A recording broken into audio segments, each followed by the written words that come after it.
வாழ்க்கையில் ஜெயிக்கிறதுக்கு ஆசை இருக்கா? யாருக்கு தாங்க ஆசை இருக்காது? எல்லாருக்கும் ஆசை இருக்குது. ஆனால் எத்தனை பேர் ஜெயிக்கிறோம் அப்படின்ற கேள்வி இருக்கு இல்லையா? அதுக்கான காரணம் என்னென்னு பார்த்தீங்கன்னா, ஜெயிக்கணும் அப்படின்னும் பொழுது திறமைன்னு ஒன்று இருக்கணும். அதாவது ஜெயித்தல்னா என்ன? அடுத்தவன் ஜெயிக்கிறது தானே? அப்படி கிடையாதுங்க.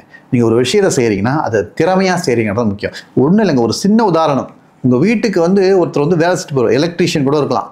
அவர் திறமையாக செஞ்சார் வச்சுங்களேன், ஒரு 10 பேர் இருந்தாலும் நீங்கள் அவரை தான் கூப்பிடுவீங்க. ஏன்னா அவர் திறம்பட செய்கிறார், அதனால தான் கூப்பிடுறீங்க இல்லையா? ஆனால் இந்த திறமையெல்லாம் எப்படி வருதுன்னா, ஒரு மனுஷனுக்கு முக்கியமாக இருக்க வேண்டியது பொறுமை. ஒரு தொழிலை கற்றுக்கணும் அப்படின்னா பொறுமை வேணும். ஒரு உதாரணத்துக்கு சொல்கிறேன், சில பேர்லாம் ஜெர்மன் கற்றுக்கிறேன்னு ஆரம்பிப்பாங்க. ஜெர்மன் கற்றுப்பாங்க, ஆனால் ஒரு 2 வாரம் கற்றுப்பாங்க, 3 வாரம் கற்றுக்குவாங்க, அதுக்கப்புறம் விட்டுருவாங்க. ஏன்னா அது முடியலைங்க, அது அவங்க ரொம்ப பொறுமையாக போகிறாங்கன்னுவாங்க. இது ஜெர்மனுக்கு மட்டும் இல்லைங்க, எந்த தொழிலோட எடுத்துங்க, அதை கற்றுக்கிறதுக்கு பொறுமை இருக்காது. ஆனால் அதுவே பொறுமையாக கற்றுக்கிட்ட ஒருத்தர் நல்லா அதை திறம்பட கற்றுக்கிட்டு அதை சிறப்பாக செயல்படுத்துவார். ஆக பொறுமைன்றது முக்கியம். இதை விளக்குற விதத்தில் ஒரு கதையை பார்ப்போம் இன்னைக்கு.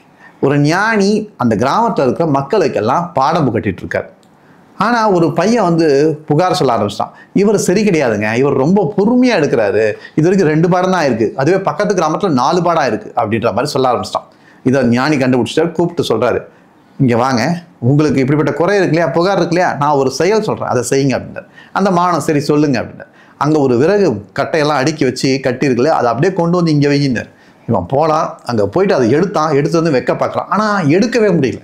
இப்போ என்ன சொன்னார், ஒன்று எடுக்க முடியல இல்லையா, இப்போ அந்த கயிறை பிரிச்சுட்டு 4 கட்டைகளாக கொண்டு வா அப்படின்னார். அவன் என்ன பண்ணான், சரின்ட்டு அதை பிரிச்சுட்டு 4 கட்டைகளாக கொண்டு வந்தான். ஒரு 5 வாட்டி போயிட்டு வந்தான், முடிஞ்சிடுச்சு. அந்த கட்டைகள்லாம் இங்கே வந்துடுச்சு. இப்போ என்ன கேட்டான்னா, அந்த கட்டைகளை இங்கே கொண்டு வரணும், இதுதான் அவனுக்கு கொடுத்த வேலை. இதை நீ மொத்தமாக எடுக்கும்போது உன்னால் முடியல. அதற்கான காரணம் நீ அதை தாங்க முடியல. அதுபோல தான் கல்வியும் உனக்கு நான் கொஞ்சம் கொஞ்சமாக அதை கற்று தரும் பொழுது அதை நீ எளிமையாக புரிஞ்சிக்க முடியும். எளிமையாக உன்னால் புரிஞ்சிக்கும் பொழுது நிச்சயமாக அடுத்தடுத்த கஷ்டமான பாடங்களுக்குலாம் நீ போக முடியும்.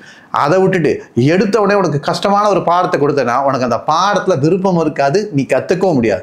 அதனால தான் நான் பாடத்தை பொறுமையாக நடத்துகிறேன் அப்படின்னாரு. இதை கேட்டோடனே அந்த மாணவனுக்கு புரிஞ்சது, தன்னுடைய தவறு உணர்ந்துக்கிட்டான். எல்லா விஷயத்துக்கும் நமக்கு முக்கியமான தேவை பொறுமை.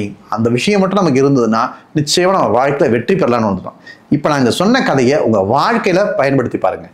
நீங்கள் அலுவலகத்தில் பணிபுரியலாம், அல்லது வீட்டில் இருக்கலாம், அல்லது எந்த இடத்துல நீங்கள் செய்யக்கூடிய அந்த கலை இருக்கு இல்லையா, அந்த கலைக்கு அப்படின்ட்டு ஒரு நேரம் எடுக்கும்.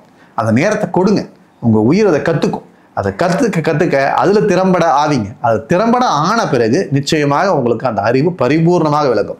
அவசரப்பட்டு இந்த ஒரு தொழிலை 2 வாரம், அடுத்த தொழில் ஒரு 2 வாரம் அப்படின்னு 2 வாரமாக போய்கிட்டே இருந்தோம்னா நமக்கு காலம் இருக்கவே இருக்காது. அதுக்குள்ள நம்முடைய காலம் முடிந்து போகும் வாய்ப்பு இருக்குது.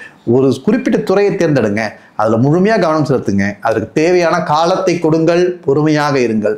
நிச்சயமாக நம்மளால் வாழ்க்கையில் வெற்றி பெற முடியும். இது போன்ற அழகான கருத்துக்களுக்கும் இது போன்ற அழகான கதைகளுக்கும் கார்த்திக் குமரன் இம்ப்ரெஷன்ஸ் என்ற யூடியூப் சேனல் சப்ஸ்கிரைப் செய்யுங்க. உங்களுக்கு வேற ஏதாவது கருத்துக்கள் தெரிவிக்கணும்னா கீழே இருக்கக்கூடிய கருத்து பெட்டியில் தெரிவிங்க. இந்த காணொலியை மறக்காம மற்றவர்களுக்கும் பகிர்ந்து விடுங்க. வாழ்க்கைக்கு தேவை பொறுமை அப்படின்றத புரிஞ்சுக்குங்க. நாம் நிச்சயமா வாழ்க்கையில் ஜெயிக்கலாம். நன்றி, வணக்கம்.